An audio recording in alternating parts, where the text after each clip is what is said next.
Johnny, we recently had the discussion regarding storing people's ID on a blockchain. Is this something that governments are actually doing now? Well, it's interesting. People's ID. It's certainly not universally popular to have a universal sort of ID card. Although many countries, apart from the UK, and I think there's 8 other countries actually in the same situation. But it was interesting that ConsenSys came out with some statistics showing there's 1.1 billion people that have no formal ID, and last year there was something in excess of $654 billion worth of costs recorded because 2.8 billion consumer data records were actually stolen or hacked into. And we are beginning to see organisations and governments using blockchain technology to actually put ID and allow things like voting in Switzerland.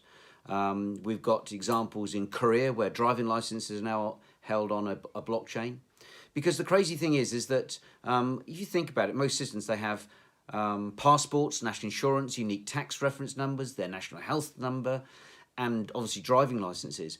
And so therefore there's many different databases for governments to actually maintain and hold. If all of that can be held in one place and the actual personal data hashed, so that it would be very difficult to actually identify Johnny from my address, but maybe governments and maybe other organisations would want to know perhaps white 50-year-old guy living in southern England, and being able to identify those sorts of people, that would actually be very useful information.